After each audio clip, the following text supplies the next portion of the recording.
ready to start here. Whenever you're ready, Chair. Okay, we can go ahead and start. Hello, everybody. Good evening. Welcome to our first meeting with the Police Commission 2023. And you can use this opportunity to review the agenda that everyone has. And is there any public comment that we have now? I don't see anyone in the. No hands on public comment? No. Okay, in our previous meeting, as far as what we had going on, we reviewed policy 805, chemical incapacitants, and we reviewed policy 807, which was impact weapons. And later on, after our presentation, we will have what I hope is a finalized verbiage for what we'll be using from the information that we have, and Sergeant Smith will go over that, but that'll be later. So I'm gonna start off with liaison reports. Counselor Ye, if you'd like to begin on what you have to report. Yeah, I don't think there's anything new to report that directly relates. Fortunately, we talked about how the council would be talking about some of the legislative change parts of the ad hoc committee's recommendation, but we have not had that meeting yet, so. Quick question, no, the only thing, because many people did not, were you at the mayor's state of the city address? If you kind of give us a little bit of I can send out the link so folks can watch it if they want. It was nice to be back in person, so that was really great. The mayor had a very nice speech where I would say, well, you should probably watch it yourself, but my summary would kind of be, we have a lot of hard things, we've made a lot of progress, but we've got some tough stuff, and we need to, if we come together, we can make progress. I think it's a very high level. But there were some really great recipients of awards at the event. So yeah, I suggest everyone check it out, and I will make sure everyone gets a link. sounds great. Commissioner Lyman? Thank you, Chair. The Civilian Review Board did not have a meeting, but we were privileged or had the opportunity, and it was worthwhile to come here. And we got the initial training that a rookie officer would get on use of force, like what their classroom would have been like for the introduction of that topic. That's very useful when your job is analyzing conduct, conduct often involving use of force. So we found that to be I found it useful. It wasn't a meeting. And then we were given an opportunity to see the Apex, is that correct? The virtual reality system that's upstairs for training officers. And the interesting piece I'll share about that is they had designed a scenario after Uvalde, and what they showed us on this system, it was very reassuring, was that in the city of Eugene, our officers are trained to, in an active shooting situation, run towards the shooter and take out the shooter, and not to wait and not to have conversations or, to act. And so the scenario that we saw demonstrated was just that, and it was interesting, and we appreciated the department taking its time to share with us that information. Thank you. Thank you. Commissioner V?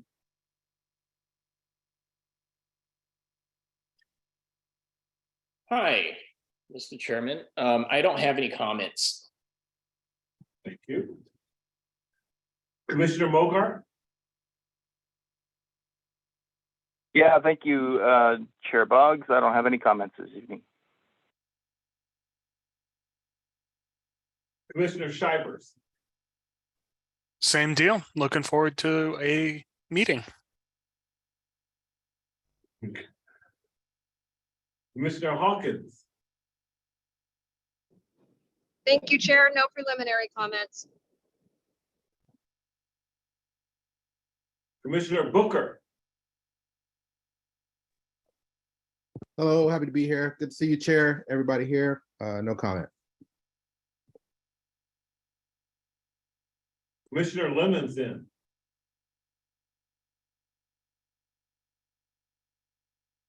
Scott? Look like he's on. Okay, we'll get back to Scott. And Counselor Zelinka. It does not look like he's on. Okay, then what I want to do is I'm going to change the agenda a little bit because we had no comments and we have sponsors be coming at 6. So why don't we go ahead and get on where we're at with the reviewing policy 805. Okay. I think that we had scheduled something to be here on a time frame for that, right? I can text him and see if he can join on. So what to start off, I wanted to say that I, as every meeting, I heard what everybody said, and I looked at incorporating and going through for each of the items that were discussed at the previous meeting. There were 5 concerns, and so what I'd like to do is just kind of go through them by bullet points so that everybody can be clear on what we did. So one of the motions that was made was to retitle and move the use of electronic amplified noise producing equipment from page 3 to page 2. And we retitled it to say restriction on the use of electronically amplified noise producing equipment. So therefore it's amongst the other 2 items that are for restrictions. So it made more sense and flowed. So I was able to complete that. 805.6 subsection A6. There was a question as who would be what would be the mechanism for notification? And so we outlined that and made sure that that was notated in bullet number 6. That during a riot situation or crowd control management, or where we were deploying tear gas, that the communication center would make notification through a phone call to the hospital if we were within the vicinity of the hospital. So that was outlined there. The point was in regards to 805.6.1. The paragraphs F, G, and H were reworked for practicality, and so in doing that, I actually was able to get rid of a couple of bullet points and combine them into the other bullets that were already there. And then let's see.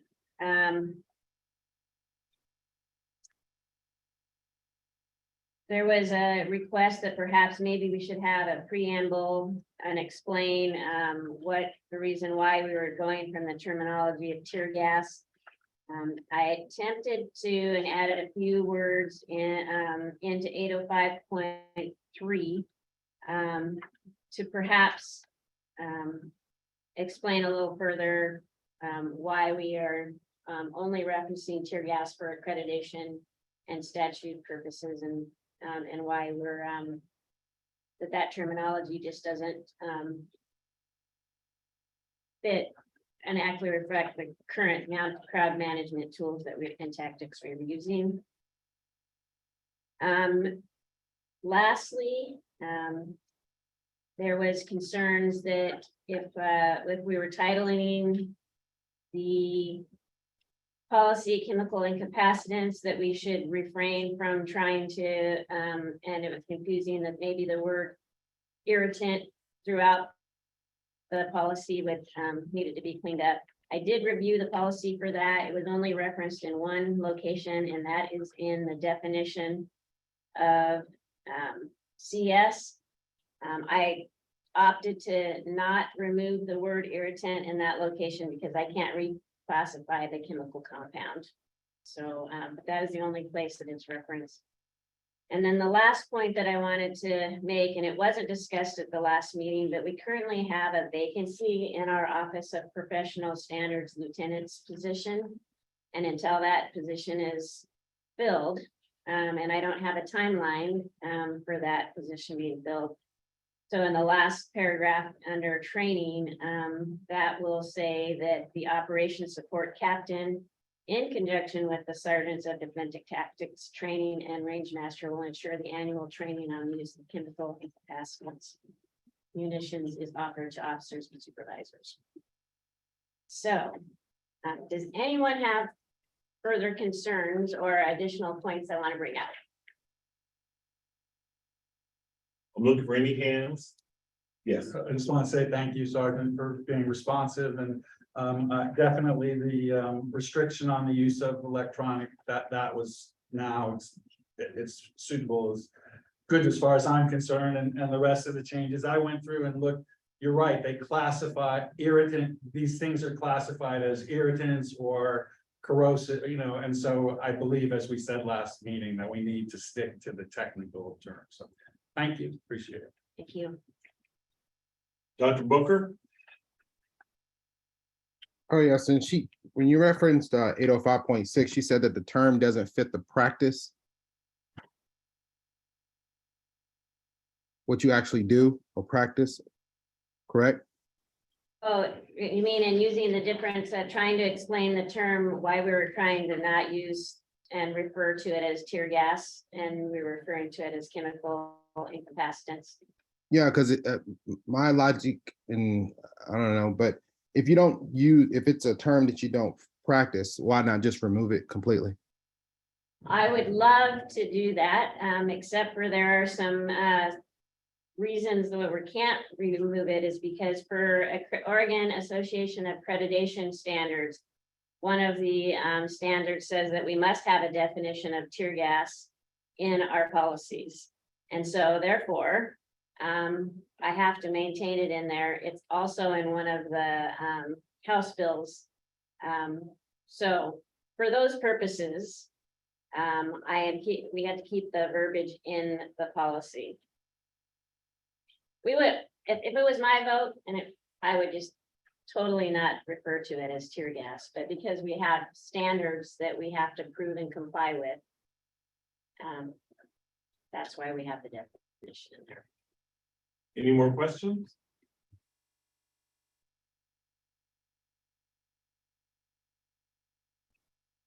Okay, we have gone through 805 and 807, and help me, Sean. Do I need to be making a motion that we take the language that we have and go for a vote, that it's accepted language, and we move on? Yeah, so I would happily motion that we pass the current iteration of the policy with the changes made since last time. And then if I get a second, we move to discussion. If there's no further discussion, we move to a vote. Okay, so I would like to make a motion that we use said language that Sergeant Smith has used. We've reviewed it for 2 or 3 weeks, and I'm satisfied with it. Second. I have a point of order. Do we have a quorum? Correct. We do, with the people actually in the room. Yes, we do. And do we have a second on that? I second. Okay, then can we move to a vote? Those commissioners in favor of us moving forward, say aye. Raise your Aye. hand. Aye. Those opposed, say no. The ayes have it. We move forward. Thank you very much. Sergeant Smith. I'm abstaining. As am I. Right.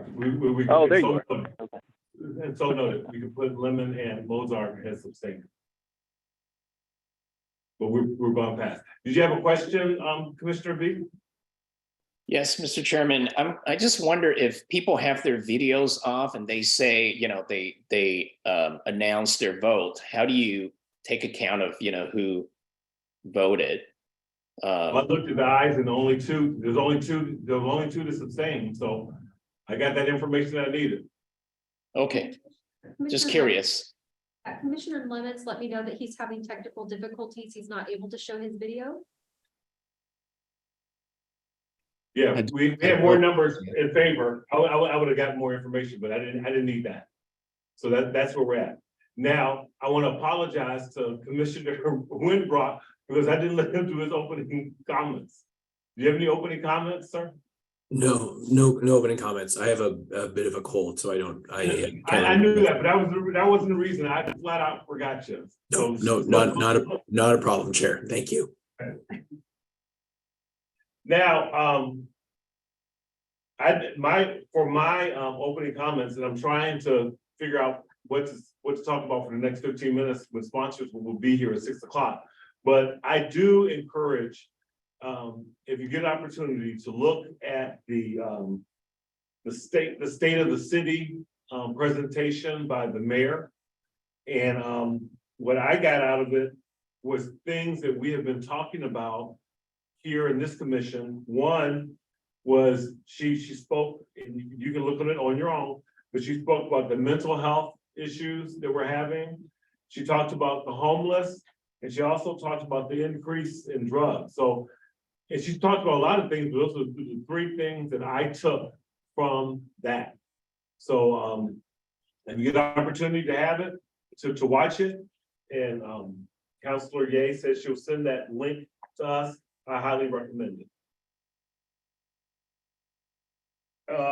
Let's see here. Do you want to ask if Commissioner Lemons has any comments? Yes. Commissioner Lemons, did you have some opening comments? What's going on with the Human Rights Commission?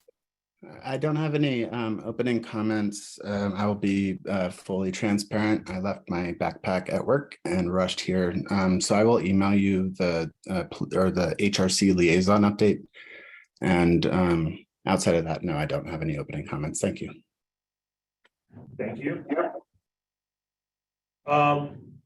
This meeting is going to be the last meeting that we have Officer Nivasha Tester. I don't know why it's so difficult for me to say her name. It's you and multiple others. And she can tell us who will be replacing her and kind of share with us what you got out of the police commission in your days. Happy to. So first and foremost, thank you guys for all having me and allowing me at least to kind of chime in on a couple things here and there. But I think the biggest thing I got from being on the police commission for the past, I think it's been 2 years and a couple months or so, is really hearing the impact of different policies and the different kind of perceptions and opinions of community members and, different perspectives of what this policy should look like and all the policies we've gone through. So it's really opened my eyes a lot to a different perspective of things. So I really appreciated that. It's been an awesome learning opportunity for me. And I have enjoyed my time here. I also have a little one at home, and like today, I've been working since 7 in the morning and I won't get to see her at all today, other than first thing this morning. So I gotta start relieving a couple of things from my plate. And unfortunately, this is one of them. So I'll be sad to not be meeting with you guys every month, but you guys will be in good hands with the president of the union board, Michael Clues. He's a hilarious character. I'll just kind of leave it at that. But he'll be a great asset to this board and can help kind of walk you guys through stuff too if needed. And he's going to learn a lot as well. I don't know if he's previously served on the board, but it's an awesome opportunity for fluid discussions both ways. So thank you guys. I appreciate it. That sounds great. In an effort for the 10 minutes, I had a conversation with Commissioner Judge Lyman, and could you, and I was sharing with him that I was always under the perception that the police, if so deemed necessary, that they could take a person that they felt that they had mental illness, straight to that facility out in Junction City. And it wasn't until recently, a few months ago, that's not the case. That it takes a judge. Could you briefly touch on how difficult that is to get someone into what I was alluding to? Sure, Commissioner.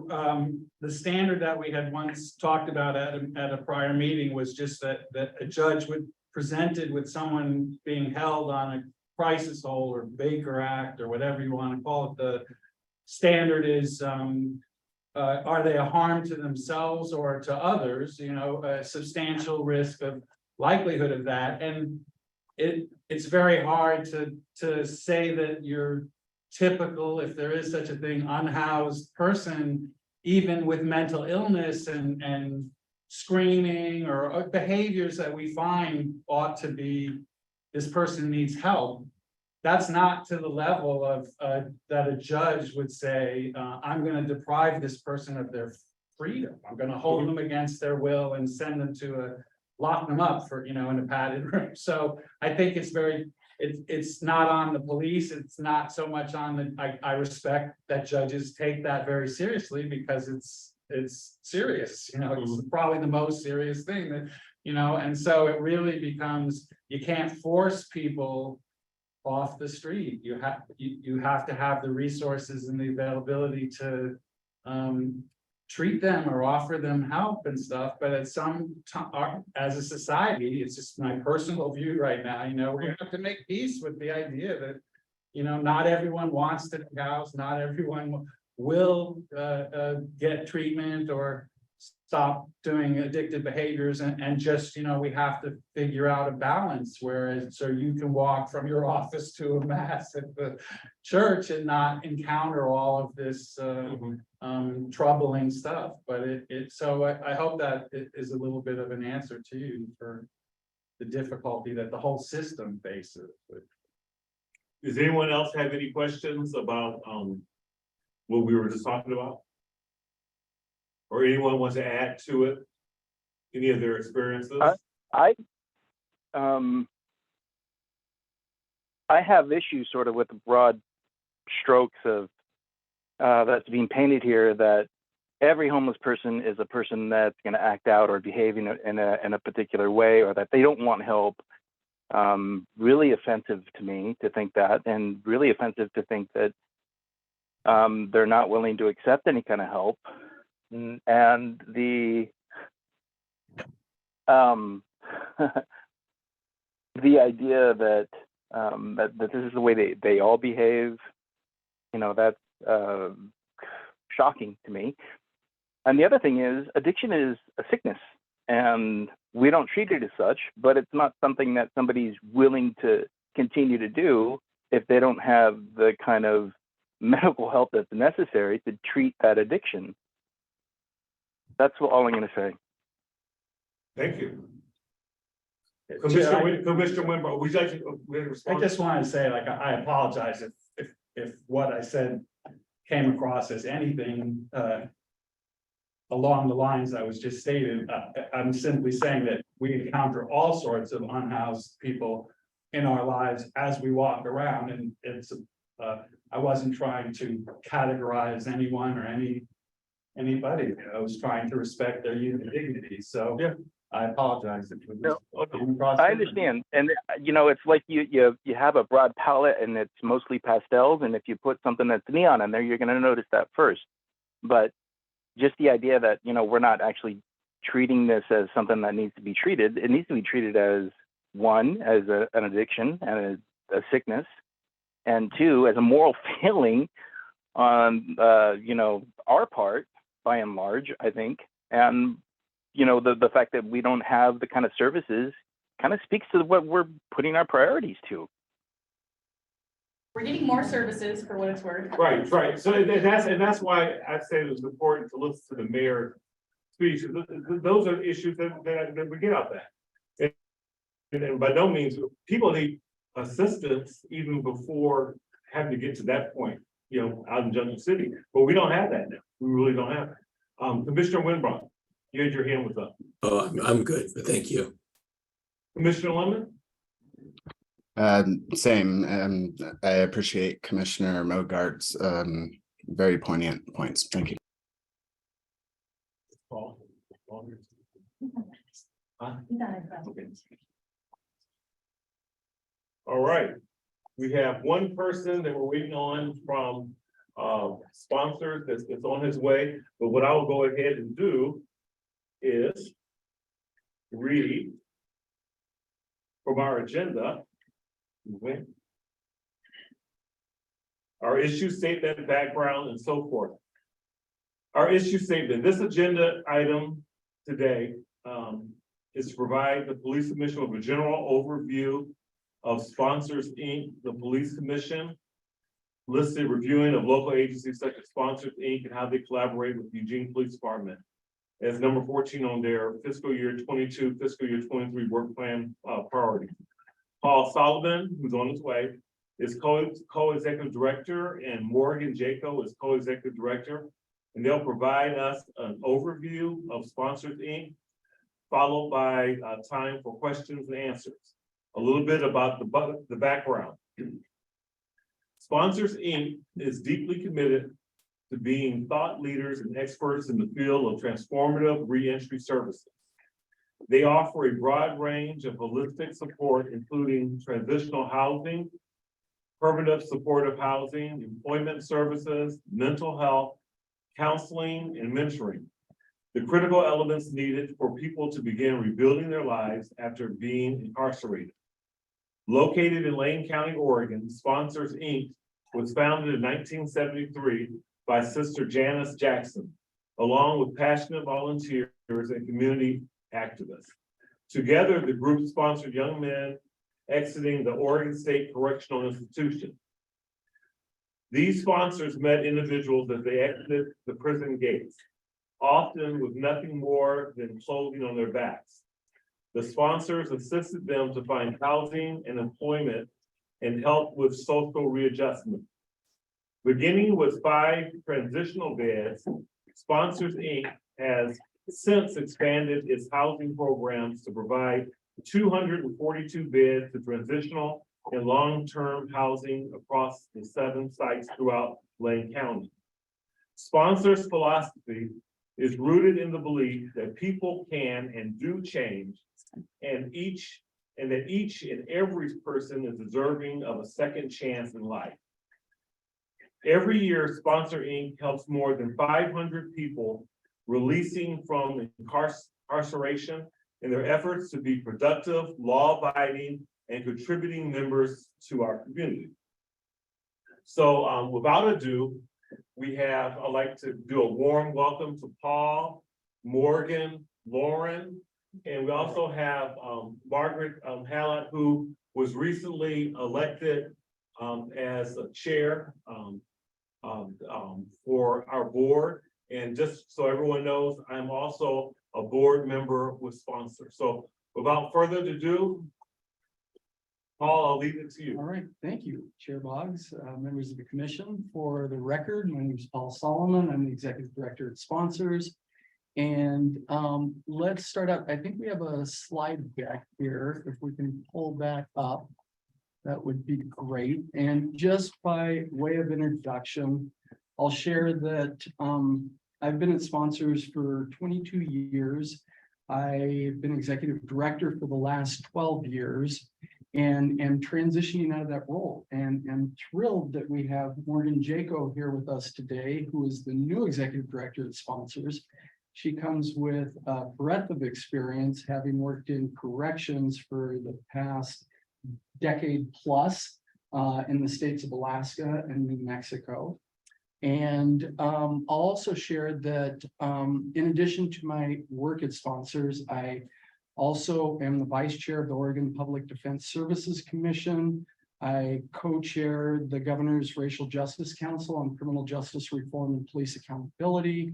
I serve on the Oregon Criminal Justice Commission and a lot of other boards related to public safety. I'm also presenting today with Laura Johnson, who is the Director of Program Development, and I'll let Laura introduce herself. Thank you. Thank you, for the record, Laura Johnson, very happy to be here. I've been with sponsors for 7 years now. The first year I was there, I spent as director of what was then known as the women's program. I oversaw transitional housing and direct services for all women in our housing, and then mothers reuniting with their children. In the past years, I've moved along through various positions. Prior to sponsors, I worked for the Equal Justice Initiative in Montgomery, Alabama, for 1.5 years, and was at the Law School Appropriate Dispute Resolution Center prior to that. I'm very happy to be here. Great, so we have a presentation. We're going to talk a little bit about the programs that we provide. But before we get into the programs, I think it's important to contextualize why we need services like sponsors. So can we? Do you want to just I'll share my mouse with you? Oh, great. So do I just click? Yeah, just click. Boom. And I'll tell you the. All right. Okay, great. So we have 5% of the world's population, but 25% of the world's prison population. We have about 2 million people in custody in the United States today. And what I'll share with you is one of the byproducts of locking up this many people is that most of them return to our communities. And for many years, reentry was an afterthought. But today, there are reentry programs all over the country. There are still not nearly enough services available to meet the need of people leaving custody from local and state custody. Another byproduct of the number of people that we have in the system is that we've cast a fairly wide net. And we have as many as 100 million people today with criminal records. That's 1 in 3 individuals in our community who have an arrest record or a conviction record. And that creates a host of challenges for people as they attempt to get on with their lives.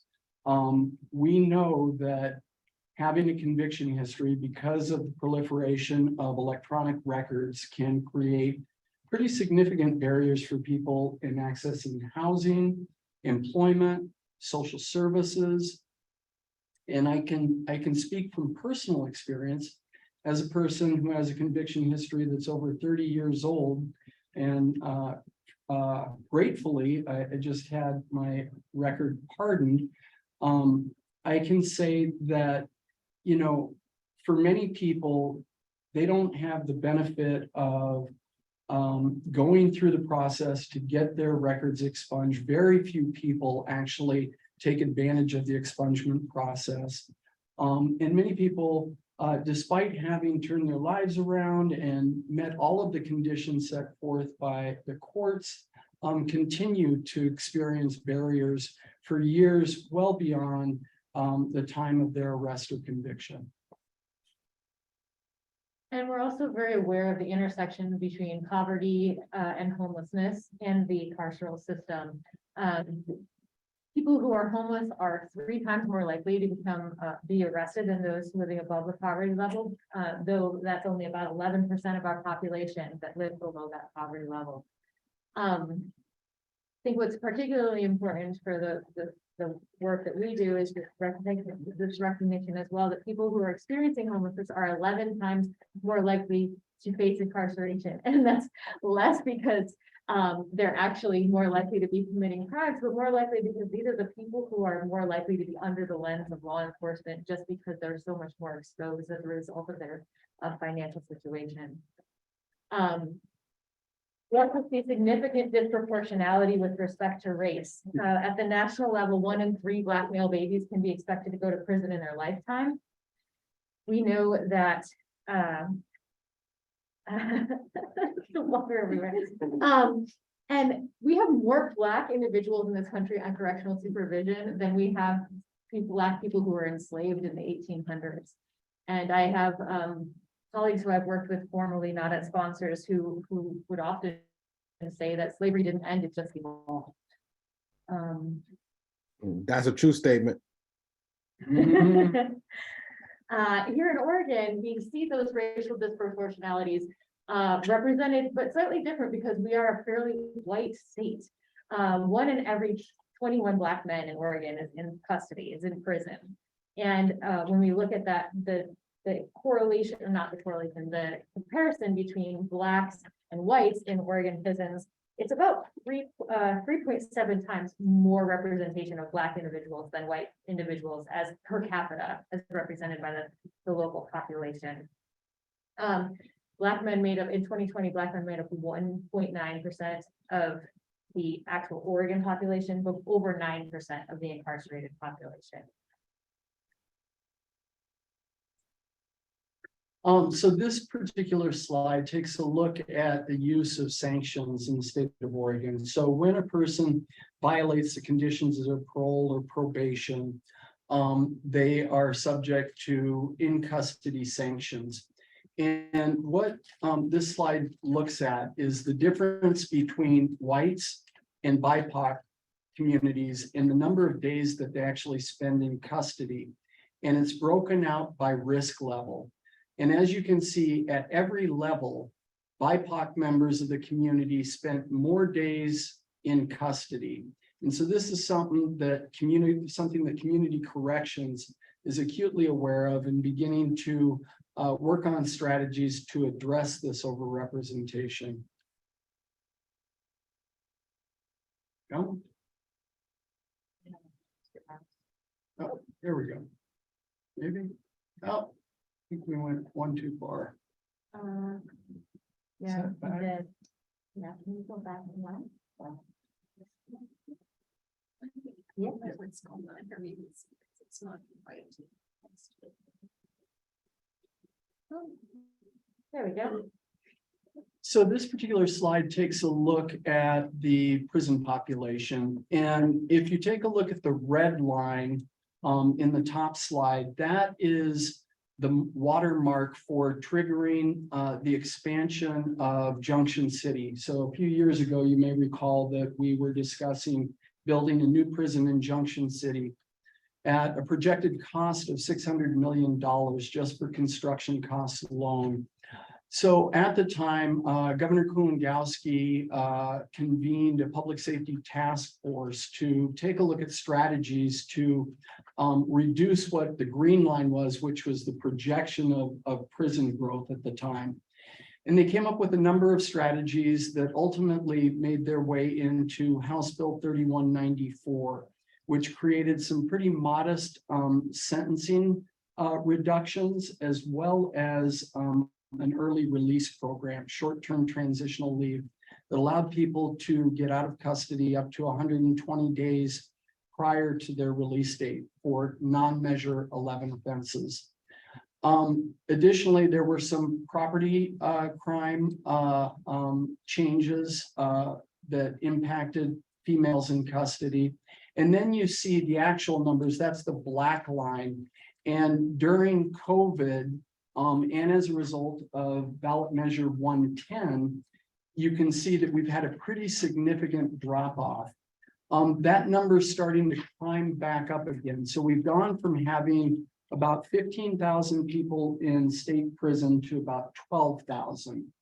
And I share this really just to give people a sense of where we were, the cost of locking people up, and where we are today with some pretty modest reforms in sentencing. Okay, so one of the things that I started this out with was talking about the fact that most of the people we lock up return to our communities. And we know that approximately 95% of the people who go to prison will return to our community. The only people who don't are people who are sentenced to die, sentenced for life, or actually die while they're in custody. Everybody else is coming home. And what that equates to is about 600,000 people a year that are releasing from prison alone. The number of people in Oregon releasing from prison is about 5,000. And that number pales in comparison to the number of people who cycle in and out of our jails. So here in Oregon, about 150,000 people will cycle in and out of county jails in this calendar year. I think the last numbers that I saw for the Lane County Jail was around 13,000. So that's a lot of people that are there for very short periods of time that are cycling in and out, a lot of the same people. And that's a very different conversation than the population that we primarily target, which is folks that are going to prison who serve longer sentences, although we do work with folks coming out of the jail as well. The other thing we know about these folks is that approximately 50% or more do not have housing at release, which creates significant barriers in and of itself. And approximately a little under 10% of the population in DOC, in Oregon State Prison custody, are individuals who have served in armed forces. Next slide. Oh, I guess I'm doing the slide. And then, so sponsors. So now we'll get into a little bit about our history and the services that we provide. Sponsors is about to celebrate its 50th anniversary. We were founded in 1973 by a group of Catholic nuns and community activists who, at the time, I think we had 3 state prisons. Now we have 14, well, 13 that started state closed. At the time, we had 3 state prisons, and there was a recognition that men were releasing from the Oregon State Correctional Institution back to Lane County without any supports, without any place to go. And these individuals who call themselves sponsors would go to meet people at the gate, bring them back to Lane County, support them in finding housing, sometimes in their own homes, locating jobs, getting the very basics, food, helping them understand how to navigate an unstructured environment, very different from the institutional space that they were in for oftentimes many years prior to their return to our community. Today, we manage 20 buildings on 7 sites with more than 240 units of permanent, long-term, and transitional housing. We started providing housing back in 1988 with just 5 transitional beds in the house that is the very front house of the downtown campus over on 8th Avenue. We continue to provide housing and have staff offices in that house right now. About to host a mom with 5 kids in that house pretty soon, in addition to other program participants. Go on. Here. Sorry, it's kind of wonky how we have to sit up. Yeah, Is that Okay. where you need to be? yeah, that's Okay. right. Or did we go too But far?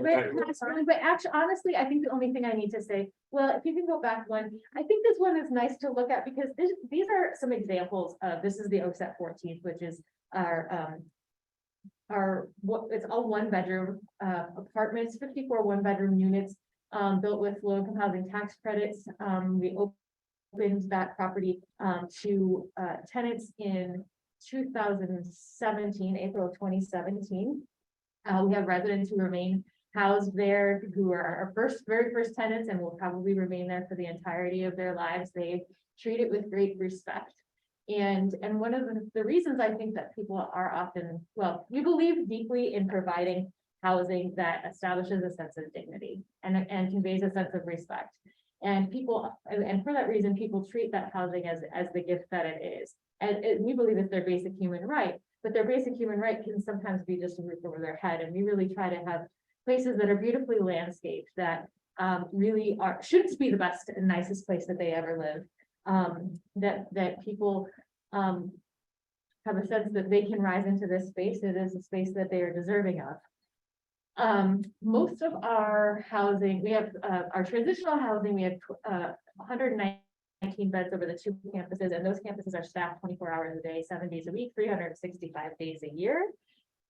We have our administrative offices located at the Roosevelt Crossing location, and then we have on-site parole and probation officers at some of our housing, and that really speaks to a level of partnership that we have with parole and probation.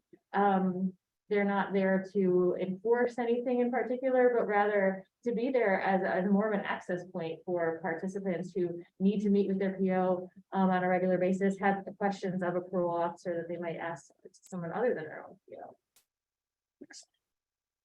PO. And sponsors is, our philosophy is based in the premise that people can and do change, and that a strategic intervention at a particular moment in time can be a catalyst in that change. And where we're usually sitting in that is the day that someone is released from custody.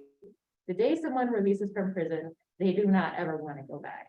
And to ensure that at that moment, they're provided with as much support and as much respect as they possibly can be, to say, we believe in you, and we will walk alongside you to realize the brighter future that you envision for yourself. We believe it's possible. We recognize that there are barriers, and we are going to support you in overcoming those barriers. More than 50% of our staff are people who have lived experience in the criminal legal system. And it's a great solace and credibility for a lot of our program participants to know that this person who's working with me has done this. And they will support me in doing it my own way, for my own life, but they've done this, and perhaps I can too.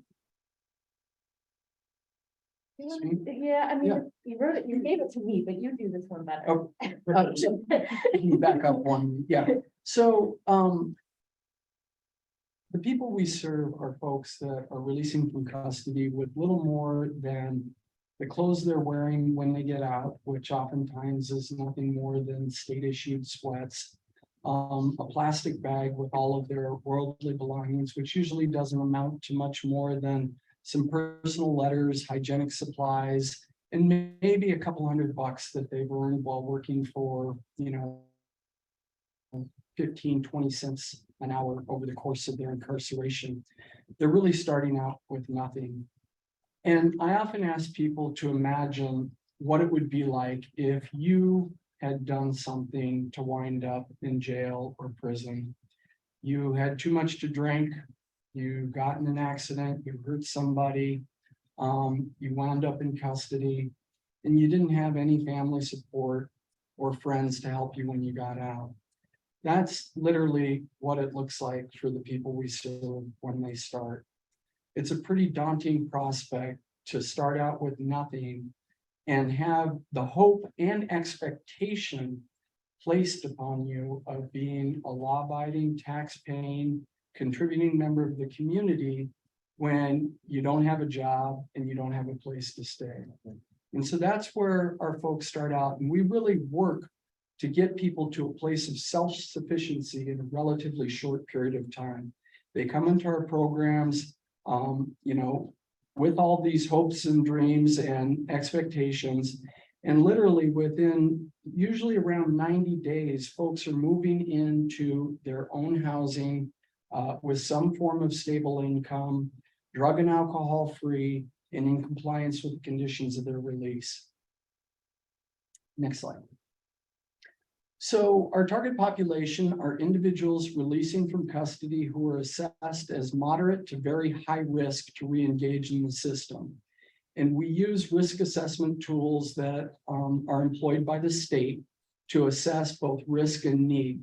And we focus on the highest risk people, in part because we know that those are the folks who need our services the most. They're the folks that are most likely to re-engage in the system, and they're also the most challenging folks to work with. Now, we could take kind of the low-hanging fruit and work with low-risk people, but we wouldn't be serving our community's needs. So we have targeted our resources on this population. We also have priority populations that include seniors. Oregon has the highest concentration of people over the age 55 in custody today in the United States. We prioritize women with children, veterans, people with disabilities, and people with mental illness, and people convicted of sex offenses, as we know this is another population that has a very difficult time integrating back into the community. We have a range of services that we provide that are driven by assessment. We do a battery of assessments to develop a case plan, and then we employ a range of services that include a reentry resource center, which is a full-fledged job program that includes housing navigation. We have a legal clinic through a partnership with the University of Oregon Law School that takes place monthly at the resource center. We have a mentoring program where we match up volunteer and peer recovery mentors with individuals. We provide behavioral health services. We have a prescriber on site and a couple of master's level clinicians. We provide cognitive behavioral therapy. We contract out, I shouldn't say we contract, we provide drug and alcohol treatment through a local provider, Emergence, and we provide parenting classes. So the assessments that we provide include the Eureka, which is a stages of change assessment to see where people are in terms of their amenability to cognitive behavioral interventions, and that determines what type of CBT we put them in. We do an LSCMI, which is a full-blown risk needs assessment, and we do a PHQ-9, which is a mental health screen to determine whether people need to be seen by a mental health provider. It's all you, but we can Yeah, trade off. so Laura and I do these presentations with some frequency, and we just did one at the law school a couple of days ago, and we decided to kind of flip things up around who's doing what. So we're a little out of sync today. So I'll just say that Roosevelt Crossing is our men's transitional facility on Highway 99. You may have seen it as you're driving out toward the airport. It's at Four Corners. It was established in 2010. We have 86 beds for male identifying clients releasing from jail or prison, 10 beds but dedicated for veterans. It's staffed 24 hours a day, funded with low-income housing tax credits and a VA grant. And we're right across the street. Lane County Parole and Probation just moved their headquarters right across the street from us. The Oaks at 14th, we saw a few pictures previously, is beautiful 54 unit, 1-bedroom apartment community. Laura talked a little bit about it previously. And these are what the units look like inside. And I share these just to give people a sense of what they look like. This is not substandard housing. We're providing quality housing for folks. People pay rents, they're below market rates. They rent for between $500 and $600 a month. But it really is decent housing. And everyone who lives there has to be below 60% AMI, or a few units are 50% AMI. Yeah. In 2016, sponsors and local partners let the Lane County Housing Authority, Homes for Good, and Lane County Parole and Probation join together with support from Third Sector, which is another organization, to apply for a HUD DOJ, so Housing and Urban Development and Department of Justice, Pay for Success Permanent Supportive Housing Demonstration Grant. We were one of 7 awardees nationally. 6 eventually maintained the grants, and of them, there are 3 of the programs that have actually implemented, us, LA County, and Anchorage, Alaska. The goal was to expand permanent supportive housing for Lane County's reentry population, recognizing that we had a whole lot of people who were successfully completing our transitional housing program and still had nowhere to go. So you can see here are the other project sites. So they're pretty big, LA County, Tucson County, the state of Rhode Island. So to recognize Lane County among these fairly prominent other areas, I think really speaks to the community's ability to come together collaboratively and recognize the importance and value of the services that we provide. The goal, it's a housing first permanent supportive housing program. So the goal is to serve those releasing from homelessness, or releasing to homelessness rather, and transitional housing is counted as homeless, who are assessed as medium to very high risk, and who have been released within the last 6 months from Oregon state prisons. Since we began placing, I'll say a couple of more things. That the service provision is uses a housing first, so assertive engagement model. And so people, when they're placed in their housing, are assigned a reentry navigator. And that person supports that person in maintaining housing stability in a variety of ways. It's not prescribed to participate in any sort of programming, but rather to say, okay, we've met this exorbitant need that you have of having housing.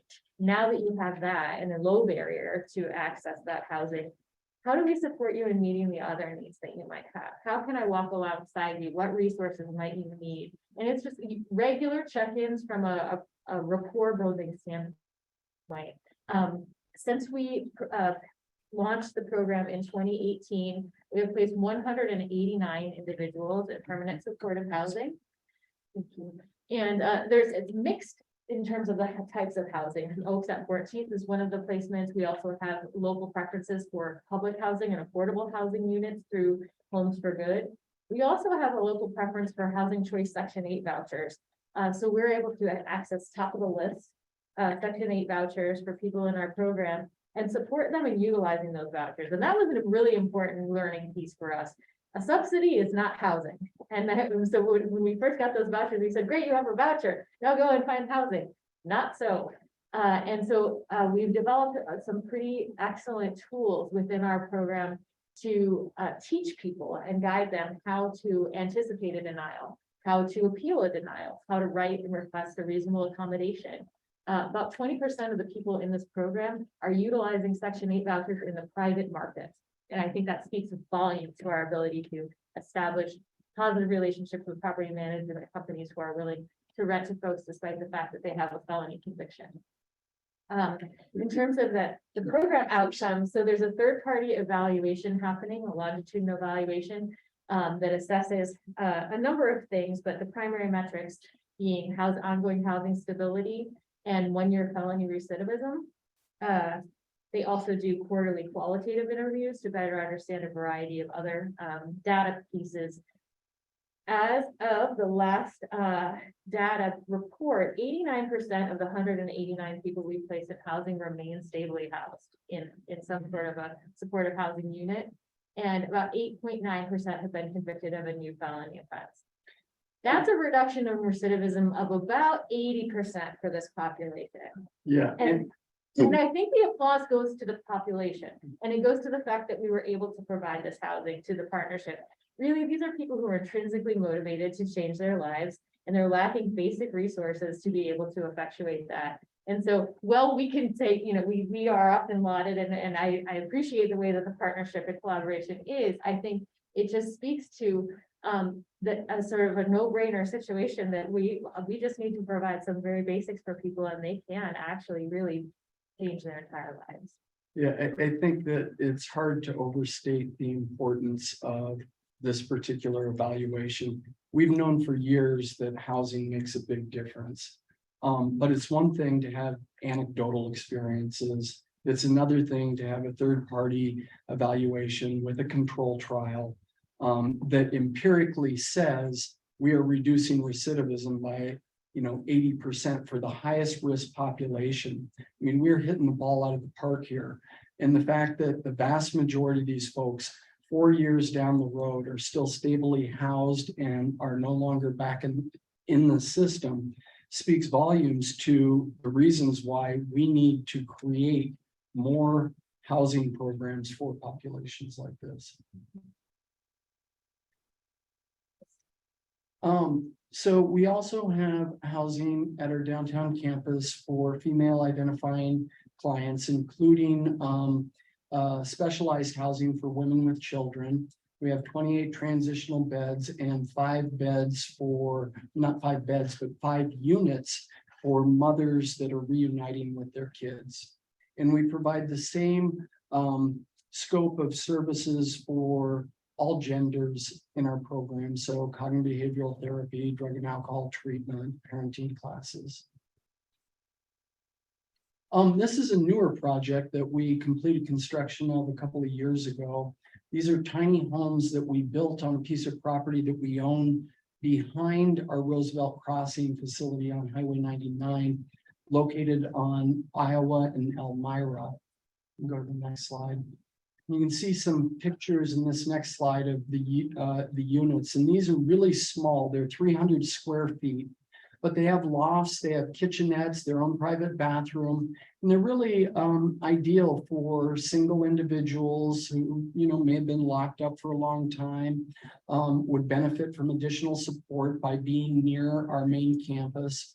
And we keep these units filled. As soon as one's vacated, we've got people waiting to get in them. So over the last 20 years, we track successful completion, and between 65 and 75% of the people who enter our program successfully completed.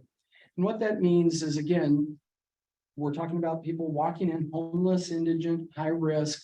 And at the end of roughly 90 days, they're leaving with housing, employment, we're in compliance with their release conditions, drug and alcohol free. So it's a lot to do in a relatively short period of time, and it speaks to the importance of transitional housing as well as permanent housing.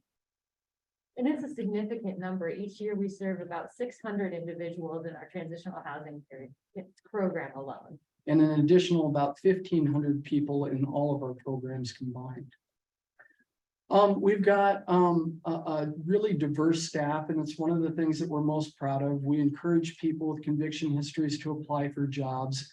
But once people come to work, if they work in entry-level jobs, the expectation is that they want to move up, they need to better themselves through education, through training, career development, opportunities that we provide. And just in the last 20 years since I've been at Sponsors, we've had dozens of people get 2-year degrees, a dozen bachelor's degrees, half a dozen graduate degrees, and 1 PhD, which is really remarkable. And oftentimes those people move on to other positions, but it creates an opening for someone else. So it's a little bit of a program within a program.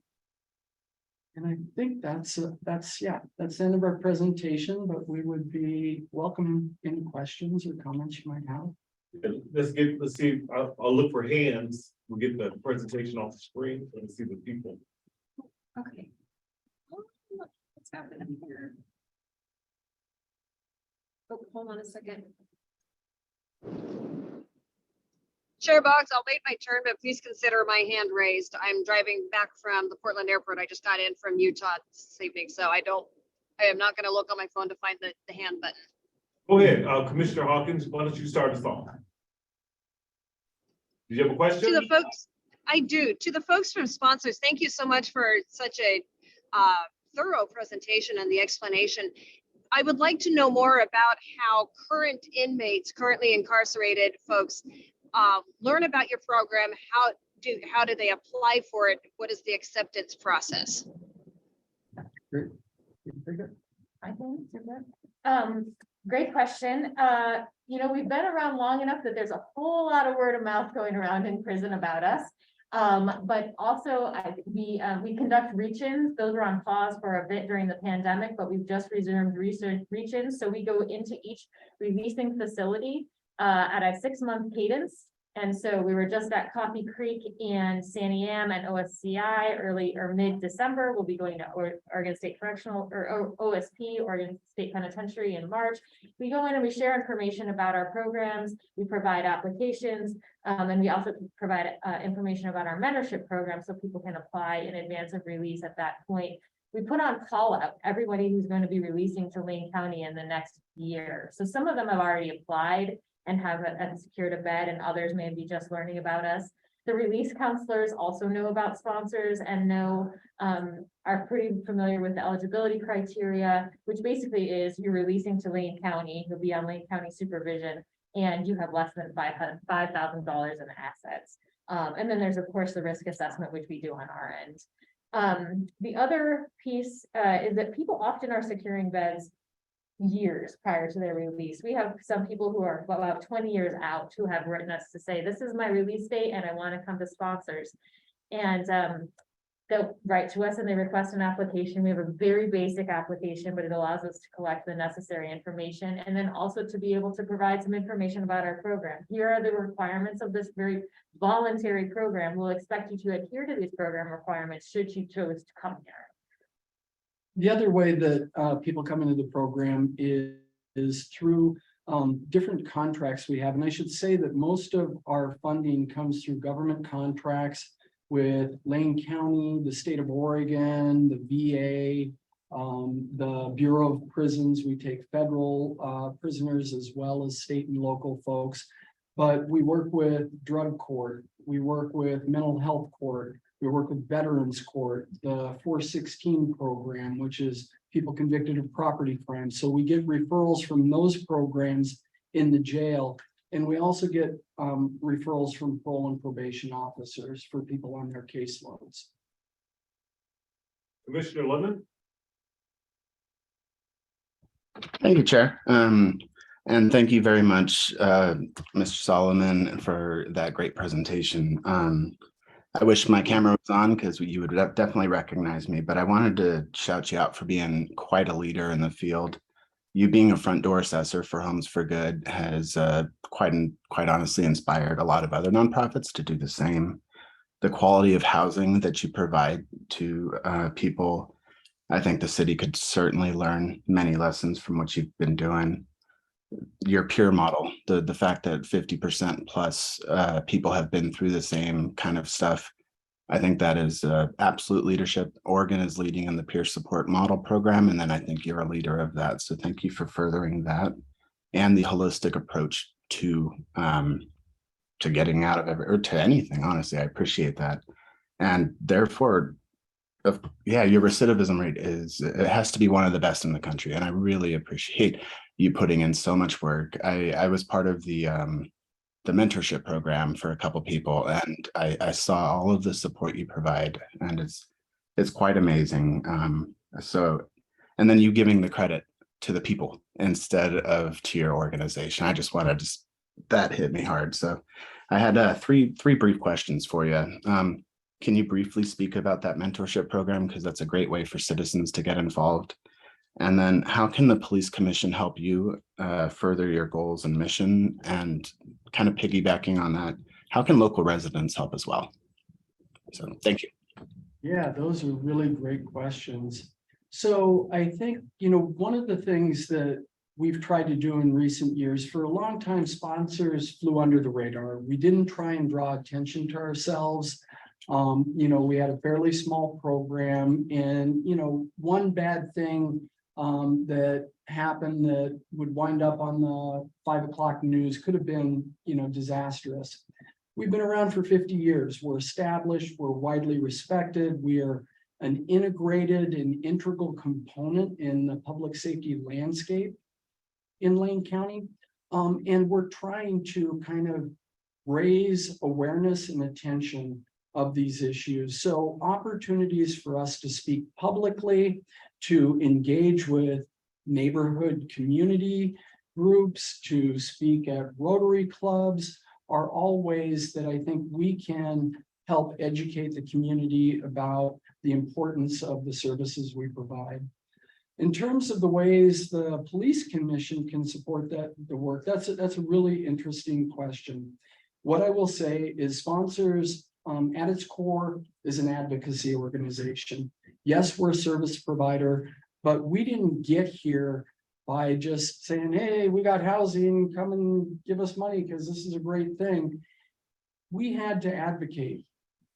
Directors prior to my tenure really had to fight at city council, at county commission meetings to have this service recognized. And I think to that end, we continue to advocate for policies that are smart on crime. And we are often seen as a thought leader. That's why we serve on all these boards and commissions related to public safety. So if there are opportunities for us to opine or to testify on issues related to public safety, we would be more than happy to do that. And then your third question is about our mentorship program. And Laura, you want to talk a little bit about mentorship? I mean, I could, but I'm going to share the. Either way. Sure. So our mentorship program has a few different components, but I think the one that is most relevant and is the way that we connect community volunteer mentors with formerly incarcerated individuals to develop relationships that are constructive and facilitative.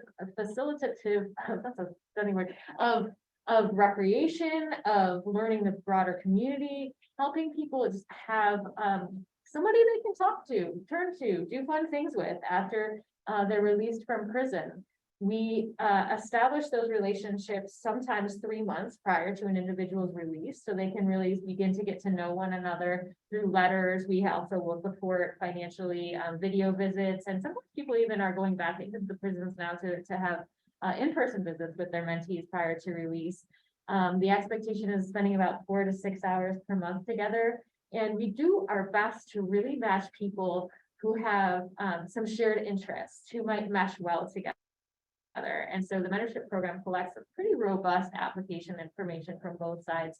And then we also have a match fund where we provide $100 to each match so that match can utilize those funds to do things that they want to do together. So perhaps they go fly fishing or they go out for coffee or to a play. And that creates a more of an equity so that the mentor isn't spending money and you don't get to do certain things if this person's your mentor and certain things if this person's your mentor. And it also creates a balance where it's not the mentor or the mentee who's funding the relationship, but rather sponsors is funding the relationship. And you two are forging this together as people. We've also developed an extension of that program that's called the Life Skills Program for people and their mentors who want to continue on past that 3 months post-release to dig into things like financial management or just basic structuring of time management or some pieces related to health and well-being. But really it's designed to be what the pair with boundaries determines that the way they want to support and stay connected to one another. And thank you, Commissioner Lemons, for your kind remarks. He represents the Human Rights Commission. Yeah. On our commission. Great. Dr. Sophie Booker. Hello, can you hear me? Paul and Laura, thank y'all for being here. Thank you for your organization. We all know Oregon has done a great job at locking Black people up. Under Measure 11 that you mentioned, 8 out of 10 that were locked up were Black. A question I want to know is, out of your 65 to 75% who completed, how many of those are Black? Yeah, that's a great question. And I don't have the data off the top of my head, but what I can tell you is that African Americans are overrepresented, and that overrepresentation is reflected in the releasing population and the folks that we serve.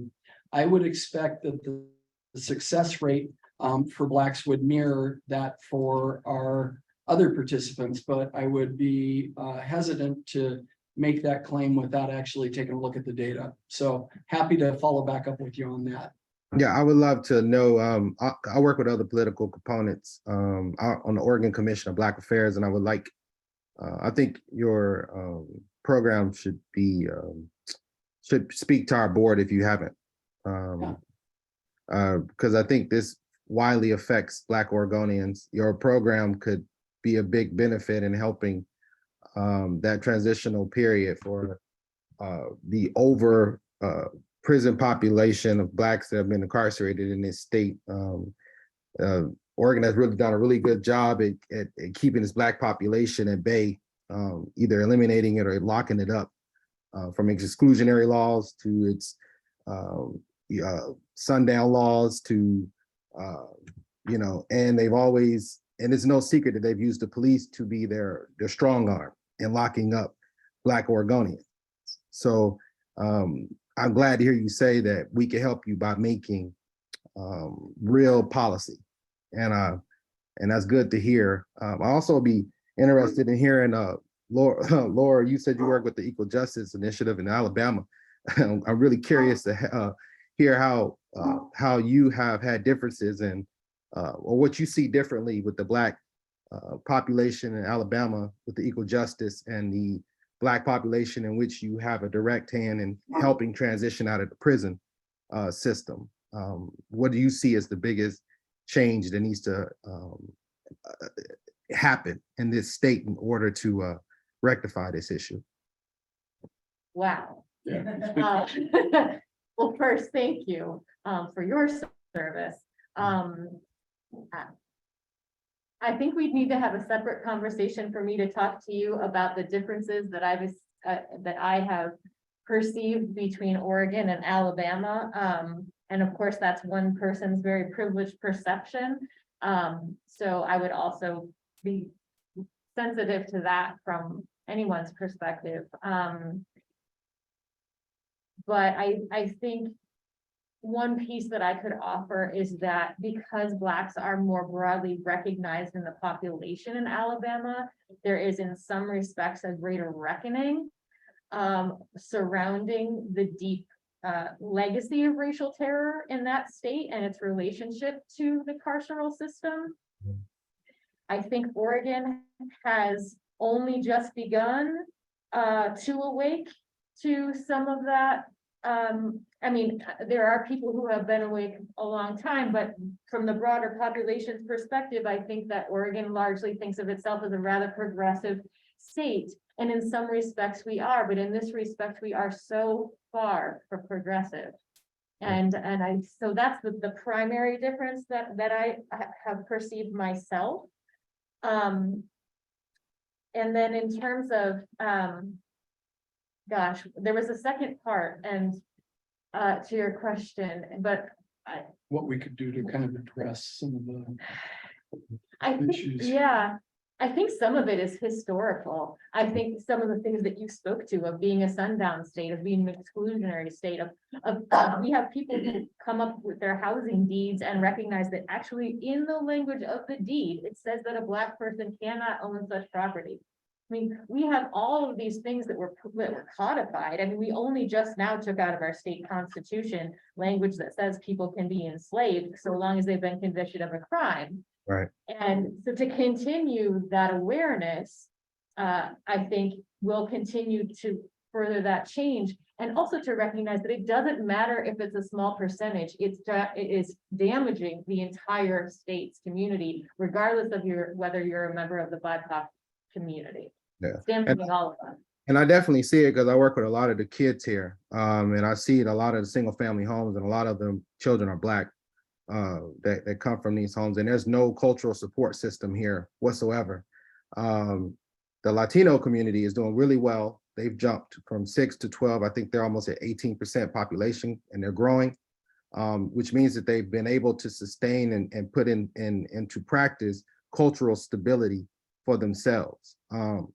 That's not happening with the Black community. So when you have organizations and programs like this, I'm just curious as to how many of the participants and the people that are being admitted and the people that are successfully transitioning are Black. And if they are not, and they're going back to prison, what cultural support do they need, or what's missing?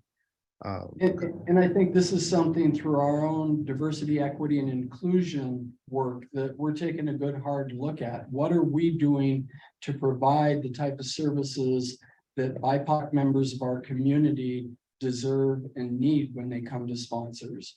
And, you know, it's not just the people we serve, but the staff who work at sponsors. We were having a conversation earlier today with our management team about ways that we can work harder to attract talent to come to Eugene, to bring diverse talent to this community, to do this work. So, you know, we can't just rest on our laurels and expect that because we're doing a great job, that means we're doing the best for everybody, because I think we know that there's a lot of work that we can and need to do to be better for BIPOC members of our community. Well, thank you. Thank you for answering my questions. And I look forward to, please reach out to me. I would love for you to speak at our Oregon Commission on Black Affairs if you would. We would love to. Thank you, Doctor. And thank you for touching on that culture aspect, Dr. Booker. I know we've had conversations as well, and unfortunately, you know, with my family being like one of the founding Black families here in Eugene, Tent City, like the gamut of just all nastiness.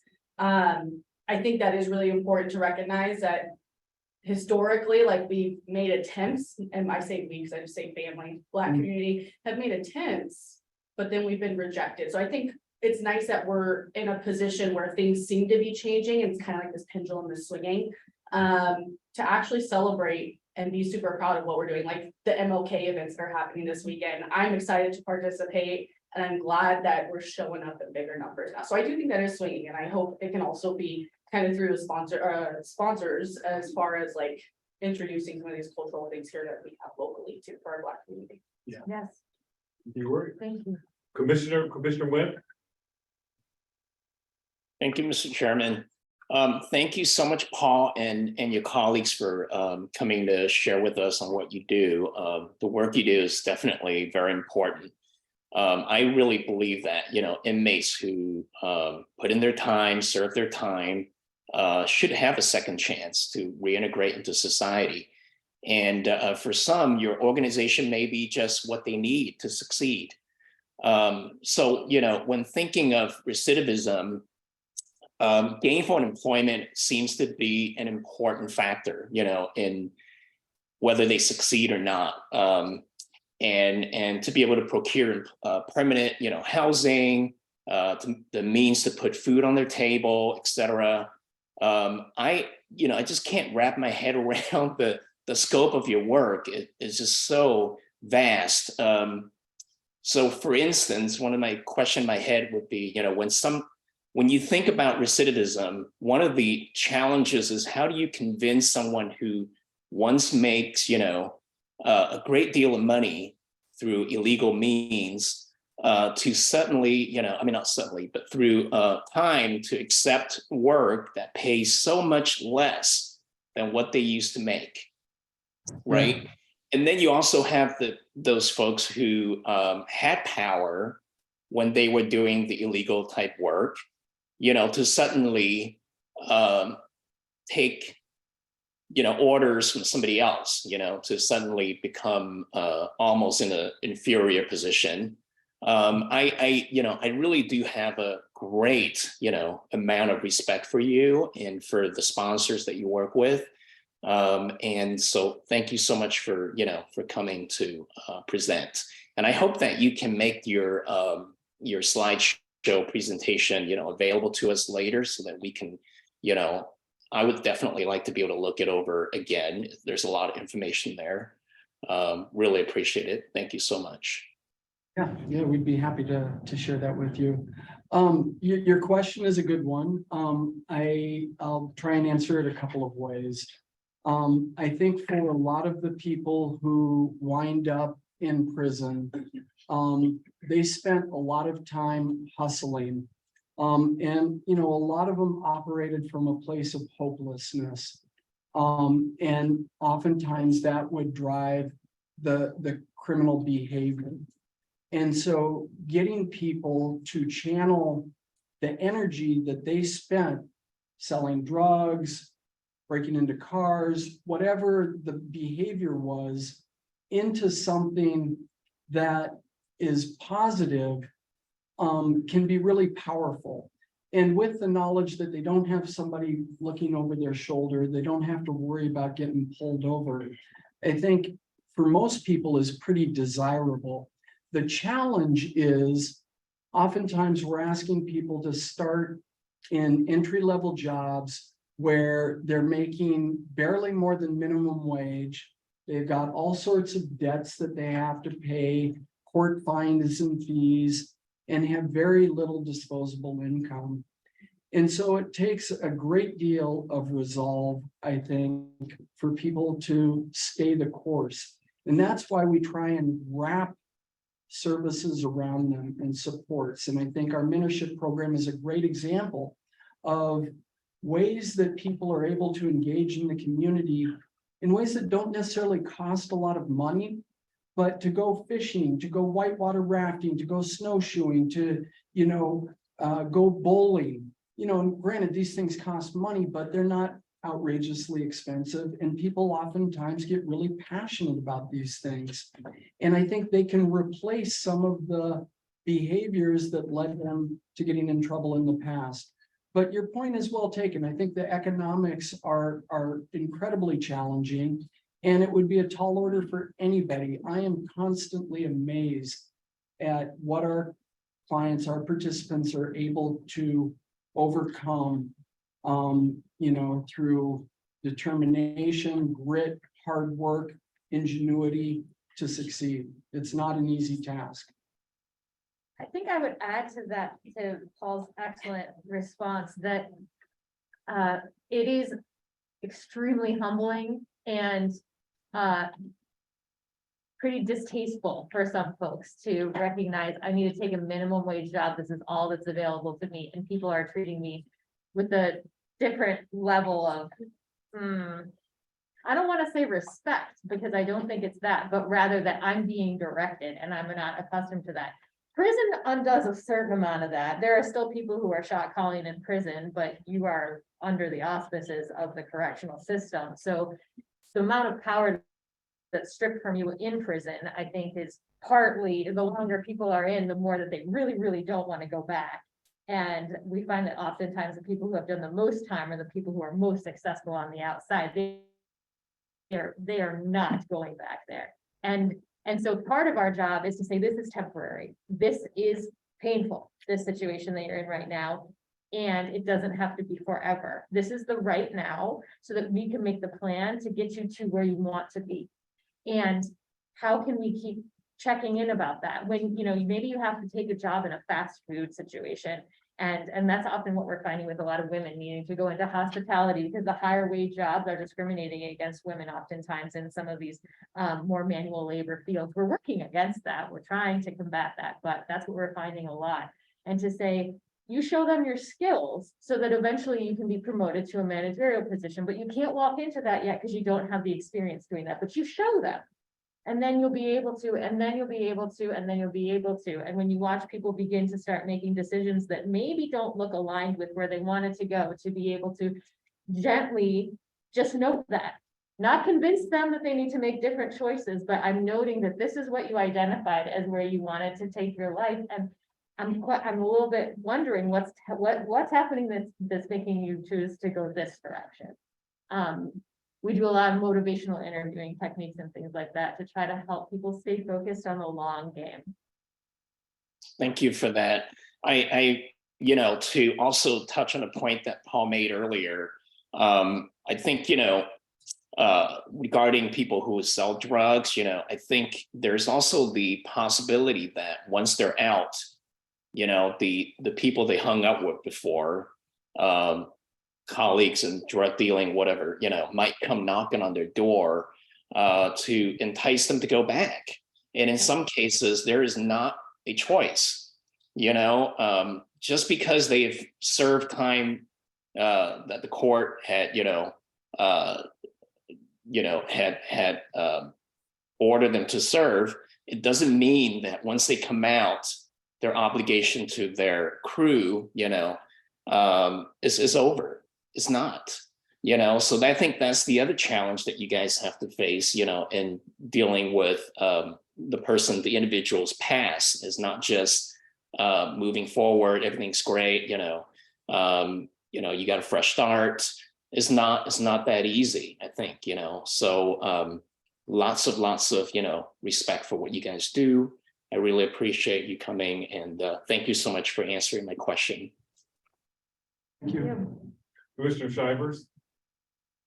Yeah, thank you so much. As many of the commissioners know, but I don't think I've had a chance to meet you yet, colleagues from sponsors. I work at Emergence, so I'm pretty familiar firsthand with a lot of the good work that you do in the community. So thank you very much, first and foremost, for that. To dig into the massive scope of that effect is sort of outside the realm of what the police commission can do. It's great for our education, but to focus a little bit more on how we can better serve the community together, my first concern is there a disproportionate number of calls directed against you or your residents, particularly unjustified calls or warranted calls for police involvement there? And what sort of policies and procedures do you have about police involvement, as, you know, incredibly triggering as I imagine that is, as folks are trying to recover, you know, the community stigma that you have to deal with? Yeah, great questions. What I'll say is that we don't interface with law enforcement as often as you probably think, given the population that we serve. It's actually pretty rare. We work more closely with parole and probation in the sheriff's office. It's pretty rare that EPD is at our door. And if they are, it's because we've called them. And we usually do that as a last resort.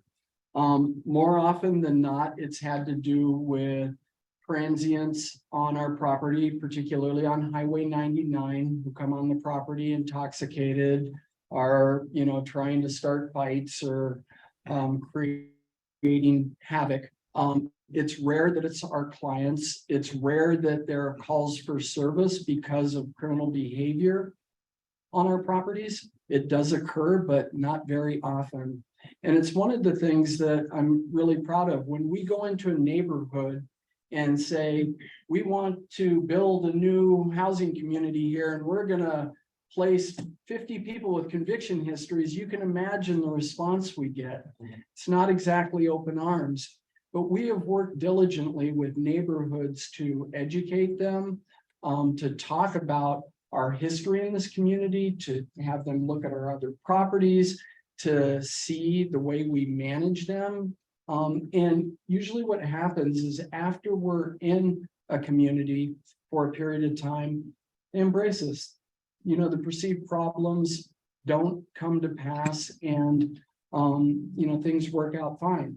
Now, it's not to say that there aren't occasional issues where we do have to call police for service, but we really try to use the skills that we have to address behaviors that fall below kind of the criminal behavior threshold. The one thing I would say about interactions is, for the most part, they've been really respectful when we have had to call EPD.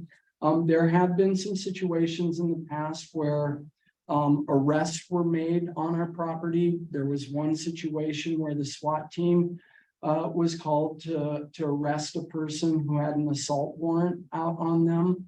And I was a little frustrated with the way that was managed, in part because it was very traumatizing and triggering for everybody else on that scene to have a team of SWAT officers come on the site to arrest a guy who was 18 years old, who was about my size, and had a cell phone in his hand. I mean, we could have called them into the office like we do when parole and probation wants to make an arrest. And I will say I had a really great conversation with Chief Skinner afterwards about it, and I felt like we had some resolution around how things would occur moving forward if an arrest needed to be made on our property.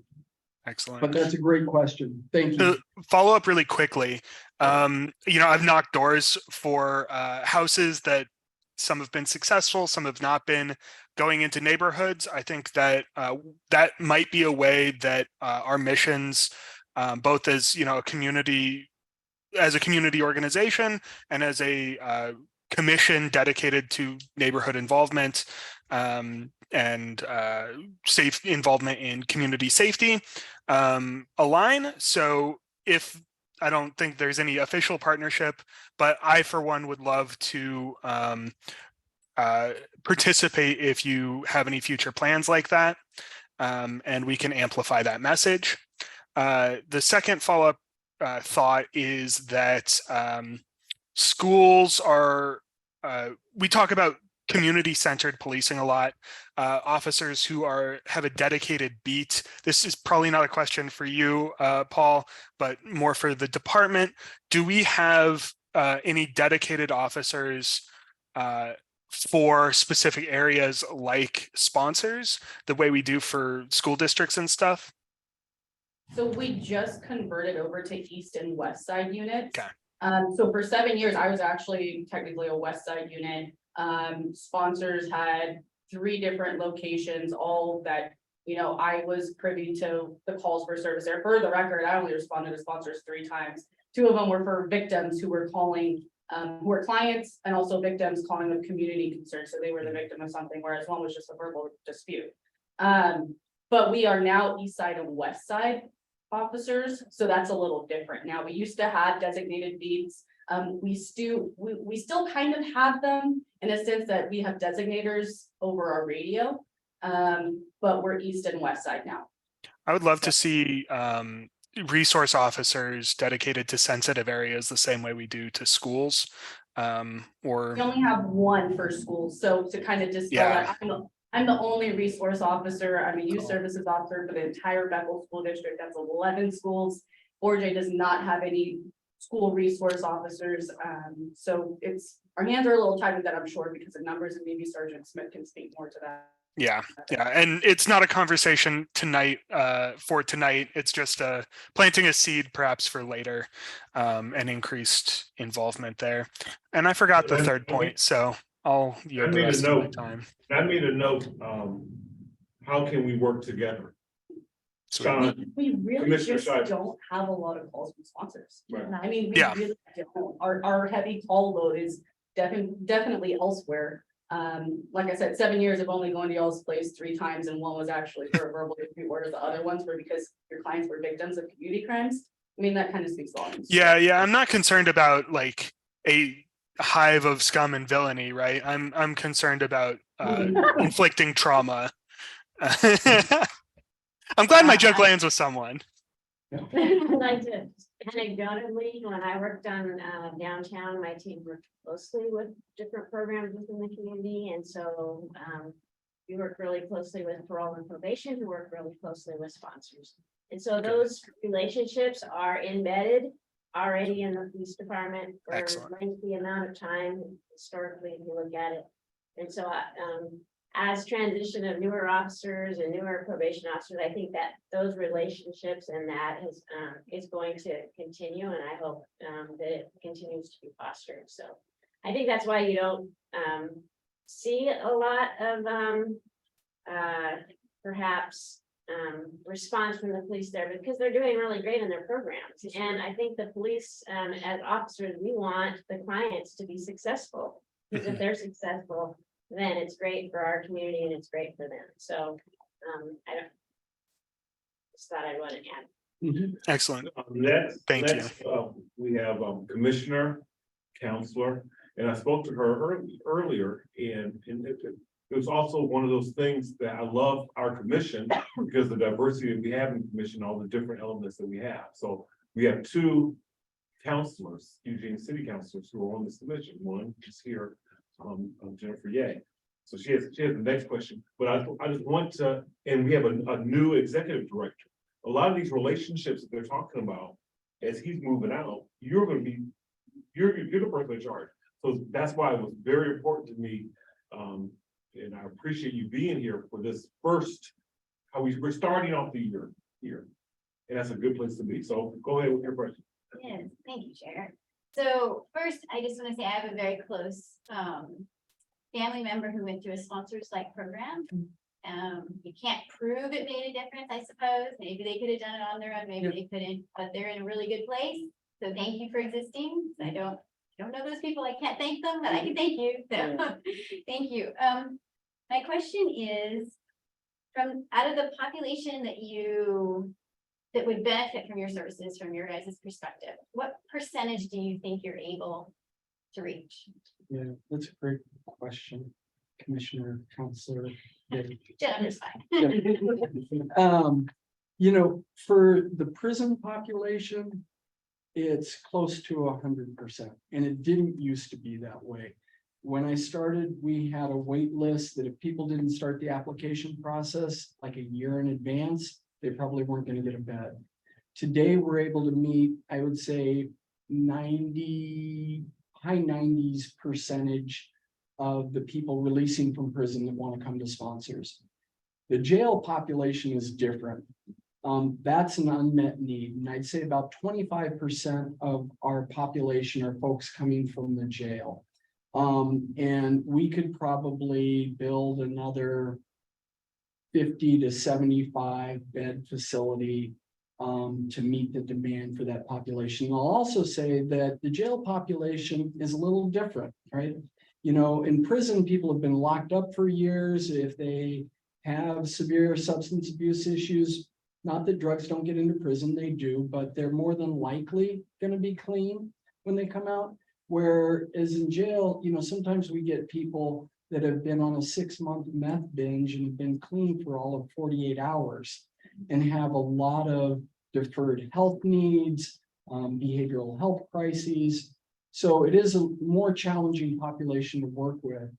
I would say that we probably meet 25% or less of the jail population need for our type of services. Yeah, great. And I'll also say that we get between 50, 75 letters a week from people in custody. And 1 out of 3, roughly, or 1 out of 4 is someone from another community, another county in Oregon or another state that wants to come to sponsors because they're releasing to Coos County, Lynn County, Lincoln County, wherever. Someplace in Arkansas. Yeah, someplace in Arkansas, but a lot of them here in Oregon where these services just don't exist. My other question was, you mentioned having facilities for women with children. Do you have clients that are men with children and do you have facilities for them as well? Or? Great question. We do not. It's We an have, unmet we need. have clients who have children, men who have children. It's an unmet need to actually support them in having their children with them on site. It's, Yeah, and part of the reason, just to be really clear, is Oregon has a high concentration of people with sex offense convictions. Approximately 30% of the state prison population are people convicted of sex crimes. They go to prison, they stay there for a very long time, so they stack up. As a result, we see about 30 to 35% of our male population are people convicted of sex crimes. So in our housing, where we house those individuals, we have no minor contact restrictions. So it's not appropriate to have children on those sites. And we just don't have the numbers to develop a housing program for men with children. Well, I know I asked questions about unmet needs, but I want to make it clear. It is amazing what you guys are doing. It's just phenomenal. And I'm not surprised that people all the way from Arkansas are interested in the services. It's really amazing. Thank you. thank you. Do we have any more questions? Any more hands? Judge Lehman, any questions? Thank you. No, thank you. Thank you. Well, thank you, Paul, Morgan, Laurie. Yeah. And Margaret, thank you for coming. And give them a hand. Yeah. Thank you. Thanks for having us. Thank you for your service. Okay. Yes, please. I'll email that to you. Yes. Are you on? Yes. Yes, great. Yes. Thank you very much. Yeah. No problem. Yes. We're gonna have our closing statement. Oh, actually, we're working on the next policy, which is the seven. Excuse me, right, we are on 807. So we have completed 805. So our next policy is policy 807, impact levels. Sergeant Smith. So I think that, I think in fact, Commissioner Lehman's mentioned at like 2 previous meetings that, and I just kind of want to remind everybody, so policy 808 used to be titled, and I have the old policy right here, used to be titled, very long title, used to be titled handcuffing, control hold, and impact weapons. And as you recall, on the last page, on page 4 was tear gas. So just to remind everybody, what we decided is that because this policy was so convoluted and a lot of things were packed into it, and based on recommendations from staff and from the CRB, that they requested that perhaps we separate out and make 3 separate policies from this one policy. So that one policy was 808. So you guys we just finished 805, which we told was the portion for chemical incapacitants portion on its own policy. So the other portion of the policy that was removed from 808 and created a new one is 807, the impact weapons. And so in doing this, I basically took out, cut and pasted the section and old policy 808 into to make the separate policy for impact weapons. So Commissioner Lyman mentioned a couple of meetings ago that there wasn't a lot of changes in the verbiage because it was simply, I simply took out and pasted in and made it its own. However, since then, staff members, so at the same time that this is out for your review, it's also sent out to employee review within the department, and a couple department members and supervisors made some comments. So I'd like to kind of highlight some of those concerns for you. So in 807.2, in A, there is in your version, there should be a strike through a portion that looks like it was going to reflect that we were going to remove as a reasonable use of force during crowd control activities. That was an error, so we reinstated that bullet, so there's 3 bullets. And the 3rd bullet will say as a reasonable use of force during crowd management activities. And so, so that is one concern. The other is Sergeant Soulsby, in fact, is going to be on is here as a person expert to talk about this. Made concerns that paragraph section B of that same 807.2, that paragraph was kind of redundant, and asked that it actually stop after the words subject. So it should, he's asked for it to read, impact weapons should not be used to strike persons engaged only in passive resistance, nor shall impact weapons be used punitively, or to intimidate or coerce subjects, period. And that would be the end of that paragraph. And then the only other change is on 807.4 under training. It's the same. I'm making the same change because we have the vacancy and the department under the operation support correction. The training lieutenant, it will now read the operation support captain in conjunction with sergeants of defensive tactics and training. And the range master will ensure the officers and supervisors receive annual training and the use of it. So that's where I'm at. I'm interested in hearing what your guys' concerns are so that I can. Do you have any questions? Commissioner, Commissioner V. Thank you, Mr. Chairman. Sergeant Smith, I was wondering, because the previous policy, and I always thought that every policy that we look at, there's almost like a definitions to the particular weapon or, procedure or something like that. This one didn't have any. So I'm wondering if that's a typical thing that we usually have. Does anybody else know? Sergeant Smith, Well, I can say from my personal opinion over the last year, I felt that it's been very helpful to include the definitions up there especially for members of the public so that they understand the terms. And so because you mentioned that you would maybe like to see that in this policy, perhaps that I could come up with some definitions. Yeah, I think that would be great, and it will also kind of keep to the consistency of what we typically have.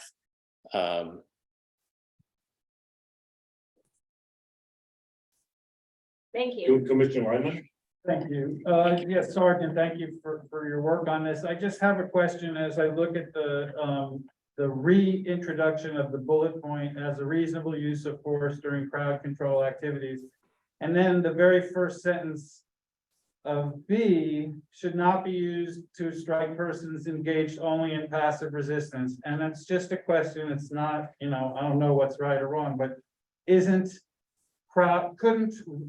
you say a reasonable use of crowd control activities would encompass people that might be simply involved in passive resistance, right? If you say in B, you may use them on people, should not be used for people in passive resistance, but you're allowed to use them during crowd control activities. I'm not sure those are exclusive. That's the point that I'm trying to make. It's a good, I think that's a good question, and maybe Sergeant Soulsby can touch on it. But perhaps if we define what passive resistance was, that might be helpful for people to understand what passive resistance. And so Sergeant Soulsby, can you talk about what passive resistance is?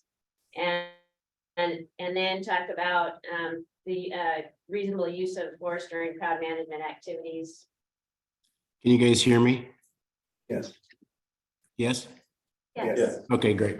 I'm not great with computer stuff, so I'm glad I feel like I accomplished something by getting on here. So talk a little bit about passive resistance. So passive resistance, I don't have the definition in front of me, but I'll try to get through it with you guys. So passive resistance would be somebody protesting, for example, sitting on a sidewalk outside of a business, all grouped together, not the only, they're not actively fighting, they're not actively doing anything other than just occupying a space. That's and when they've been asked to leave. So that would be that would be an example of passive resistance. So anyway, and I can address that more if we want to talk a little bit more about that. But to go back to the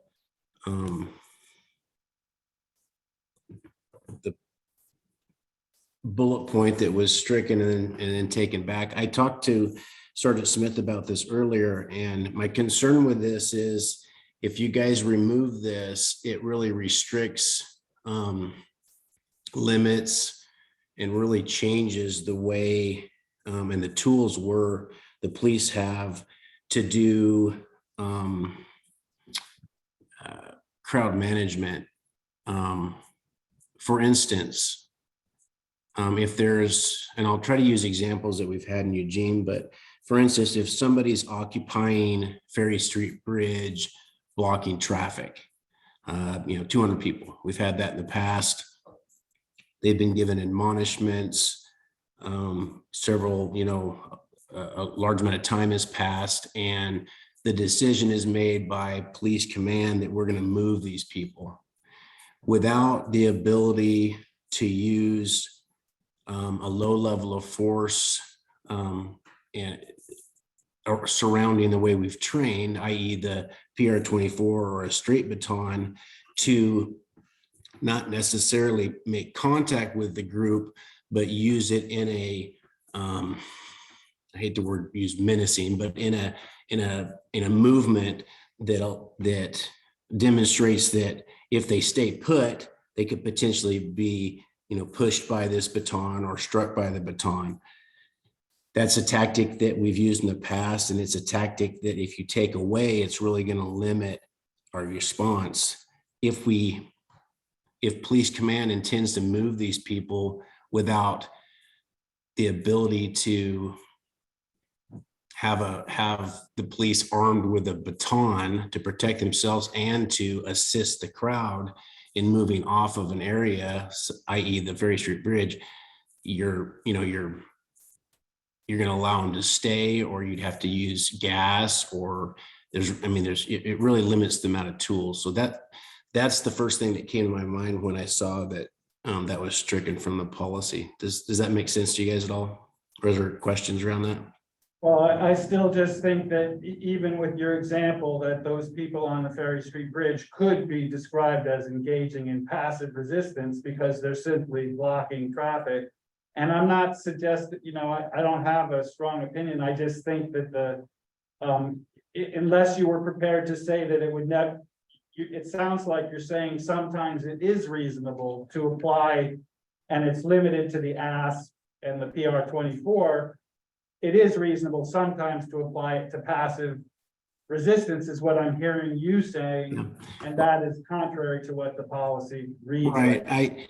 I think there's some nuances and some details with this that it's a little bit difficult in every policy to kind of describe, but if one of our procedures for MRT, for our mobile response team or our crowd management team, if we are in a position where they're going to deploy police officers out on a line to protect a facility or protect a group or to move a crowd, which is possible, taking away the ability for them to be armed with a baton as a lower level means of protection or tool in their toolkit, I think it's really going to restrict how we go about doing things, the training around it, some of the tactics that we use. I totally agree that there's some gray area there with the passive.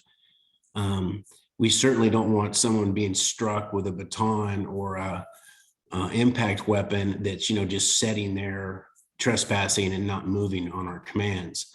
But there's techniques that we use around defensive tactics, arm bars, ways of using the batons, all three of those batons listed as a leverage point as well. That I think if we take that tool away, it causes other problems that maybe we weren't intending. The passive resistant thing needs to be explored a little bit, I think, though. You're right. My recommendation as the chair, when we're going through these policies, when we come across things like words, passive, resistant, so forth, there should not be a black and white, or there should not be a gray. We got to make sure that we know the definition and we know how to explain it. And the reason why I say that is that leaves things open and folks have, those are type of things that people get really concerned about. So I get it. This one needs work. The 807 needs little work as far as defining things. We shouldn't just leave a word. And this one says, what do you mean by passive resistance? Well, I really don't know. But that's kind of where we're at right now. So I don't want to beat that horse to death, what I'm saying, but that's where we're at. Did you have, Commissioner B, is your hand still up or should I be talking to Dr. Booker? Your hand's up. Okay, let's go to you. All right, thank you so much. I'm just thinking maybe the section, so 807.2B could be separated from A, because then it could become a restrictions on the use of impact weapons. So section B in 807.2 is really a restriction. Dr. Booker? Well, I'm definitely. I'm sorry, Mr. Chairman. I made that comment because I think that that's something that I wanted to share with everyone, including Sergeant Smith. Yeah, she was writing it down. Okay, thank you. I didn't know that. I couldn't see that. Sorry. Sorry, yeah, I heard you and I'm notating it and I think that if I look at how we worded and structured 805 where we put the restrictions in there, I think that perhaps that formatting may help that situation there, so. Thank you so much. Thank you. Dr. Booker?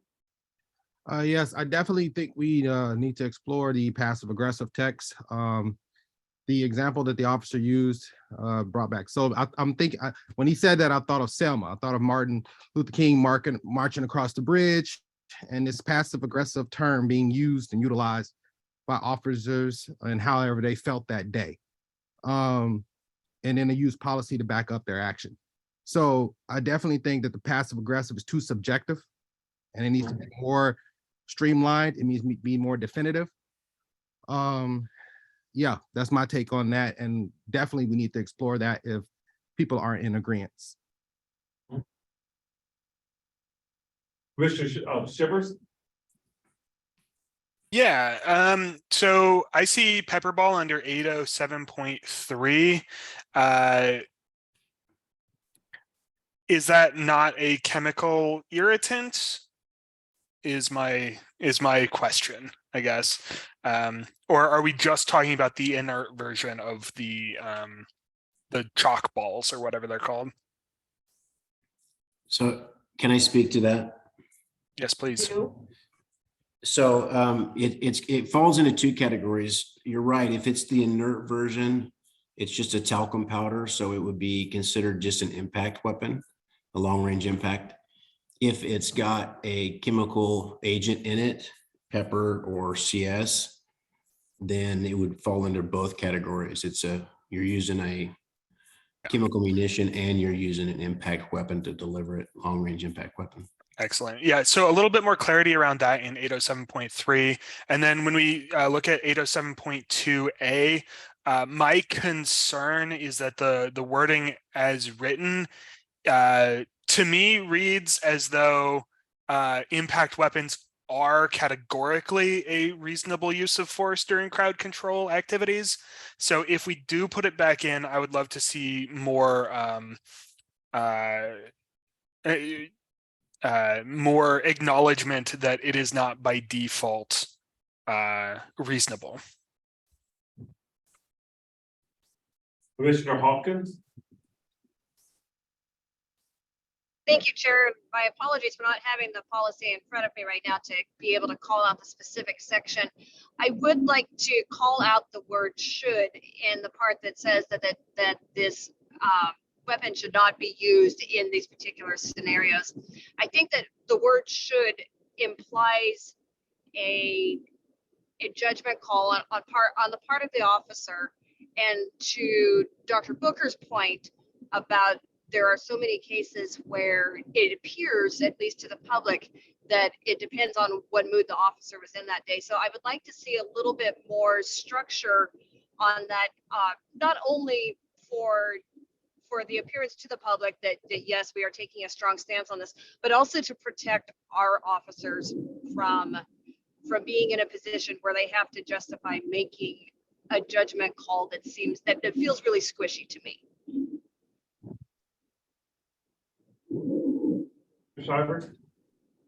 Yeah, I have a direct comment on that, which is I love shells. I very much respect and agree with removing any of that like potentially permissive language where possible, especially because so often these things are actually arbitrated at the civilian review board or at a supervisor's meeting or with the chief. So should, I think, works because later on somebody's going to look over it and say, well, yes, this was within policy or this wasn't. But I also prefer shells where possible. Or shall not, as the case may be. Did you have any questions, Commissioner Mogart?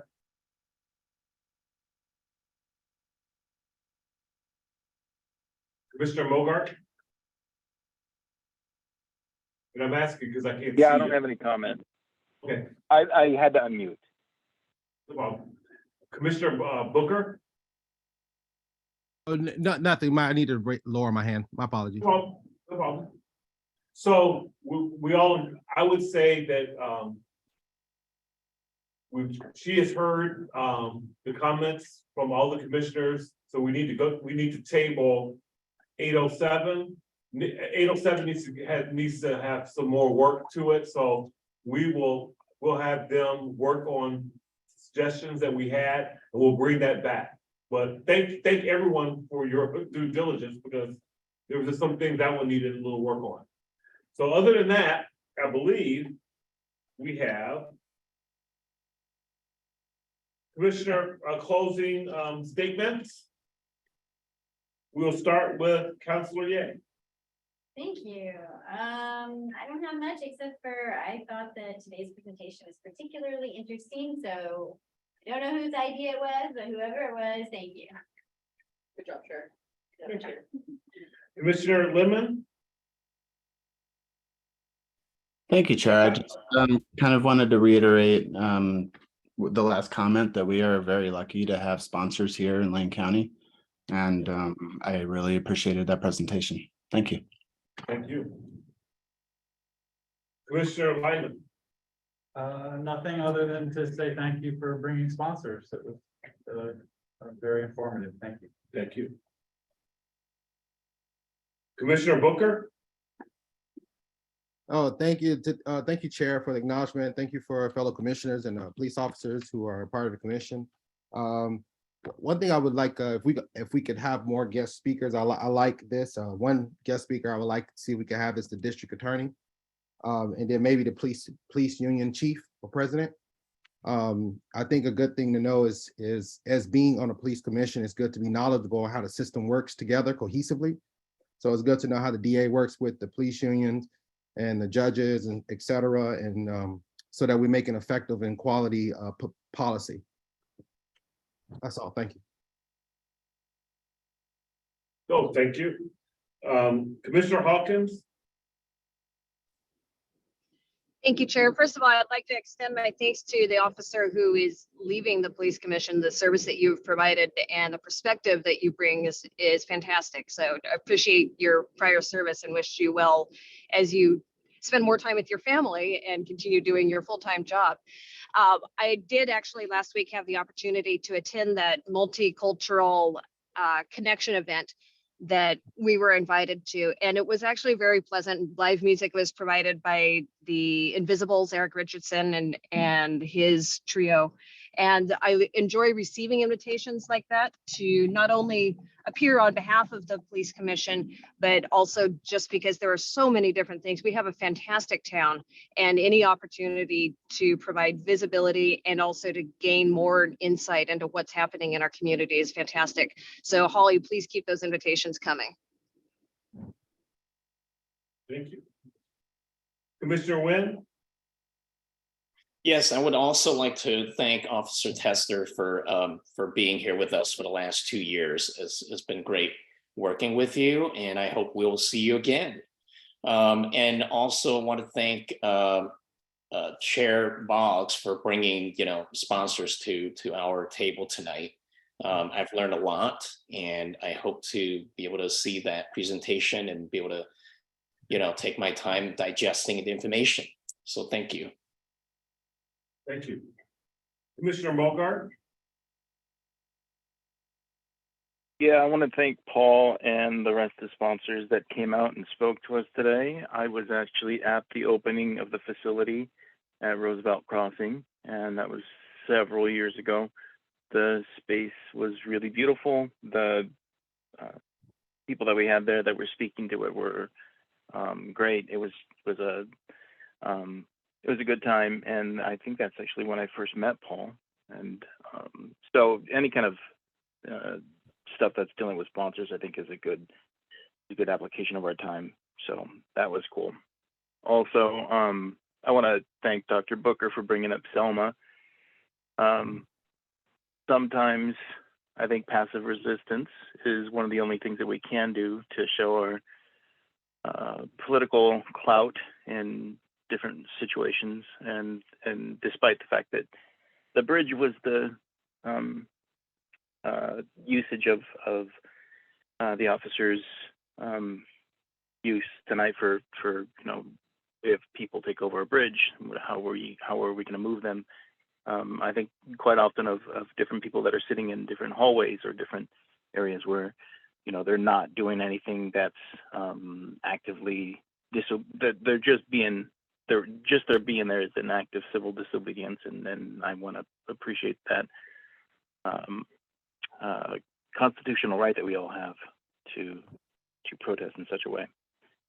That's it. Thank you. Commissioner Shivers?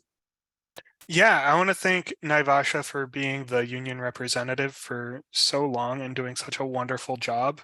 Excited for Michael. Is he still the union president?